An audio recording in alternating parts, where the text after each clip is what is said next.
Hey guys, welcome to Money, Mindset and More. And today's video is in the continuation of what you can do in industry analysis if you want to come up with the business ideas. Today I will cover a 6-step process which you can use for analyzing industries and come up with business ideas. You can have more steps or less steps, doesn't matter, but the key will be to cover all these points as much as possible. First, and the basic step is you have to identify which industry you want to analyze. It can be based upon your expertise or going market trend, which we have seen.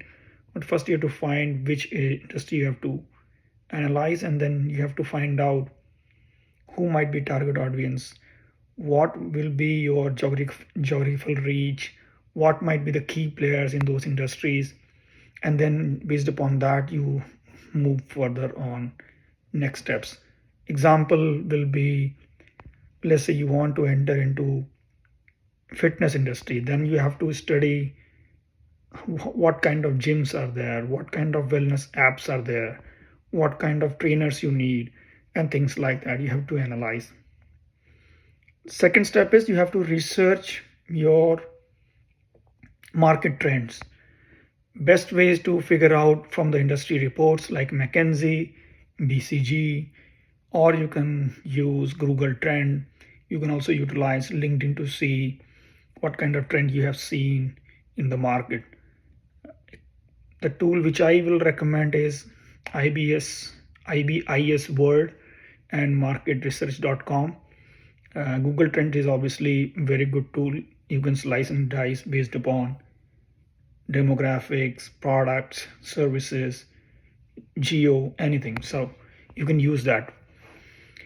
Next step is you have to analyze your competition based upon what business model they follow, what kind of pricing strategy they have, what are their unique selling points, USPs are, so that you are aware of what kind of industry competition you are going to enter. A key question which you can ask while doing this analysis is what they are doing well, what they are falling short in the market, what their customers are saying in their reviews, whether they are frustrated or happy, and things like that. Example for using this step is Warby Parker. They have analyzed the eye care industry and then came up with the idea of D2C brand where they are sending eyewear like these to consumers' home to try out and see if that works. If it doesn't work, you can return it and get another one until you finalize the design. Very good strategy for identifying the gap in the market.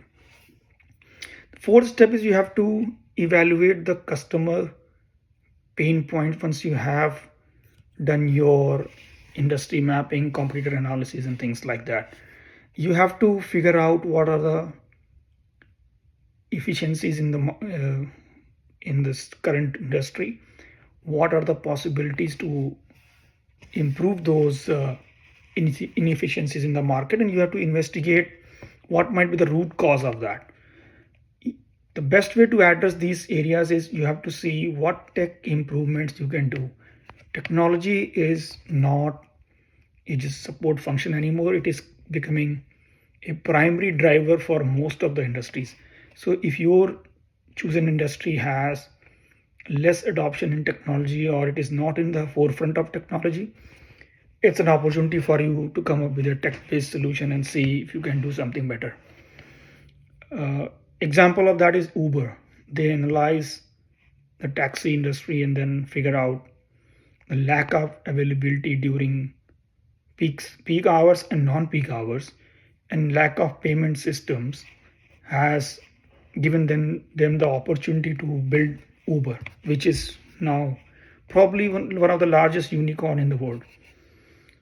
You have to also identify customer needs and preferences which might drive further adoption of product or services which you are trying to launch. You can dive into customer reviews, customer forums, you can run surveys to things like that, and then you find out what are their frustrations and what are their expectation as well. Both can drive good business ideas for you. And you have to also analyze whether existing solutions or products are able to meet their demand or they are struggling to fulfill all those expectations from customers. And then you can come up with a product which might be very good. A classic example for this is Canva. Canva has identified that people like, let's say, for example, me, who are good knowledge in business and other areas, but they're not designer or something like that, what they can do for us so that we can just simply create some templates and upload on YouTube, your LinkedIn or something like that. They have made it very easier with a template based approach. And I'd say it's a very good business model, and they are valued very high as well. I think they are $40-50 billion current valuation now. So huge market gap they identified. Now everybody is following them as far as Adobe and others are concerned. Last step which I will recommend for this model is doing a SWOT analysis. You must have heard of this. You have to do strength, weakness, opportunities, and threat analysis for the industry which you are thinking to enter. You can utilize all the data which you have collected in the previous points. For example, customer data or competitor data, and you can combine those and you can figure out what is the established customer base in that industry. For example, in case of Uber, everybody use taxi, so there is a established customer base. Then whether there is a reliable supply source for that or not. If those are there, either in a gap mode or fulfillment mode, it can be a strength for the industry. Then you have to find out what are the weaknesses for the industry. It can be very high cost. It can be very outdated technologies. Can be demand supply gap on the labor side. All these are the weaknesses which you can actually address through your business ideas.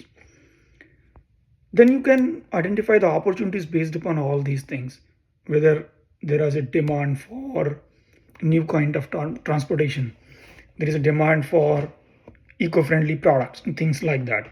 That can give you a lot of leeway what business idea you can come up with. Tesla is a classic example for that.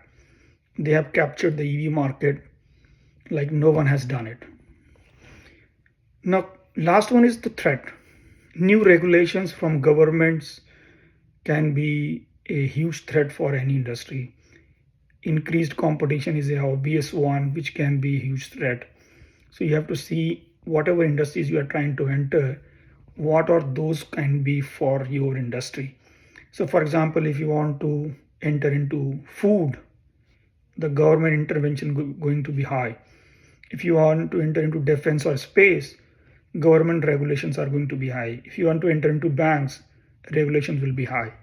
Same time, you want to enter into retail or social media or app development, there is virtually no regulations. That's why if you see, all the startups are in the technology area because there are no regulations in that area.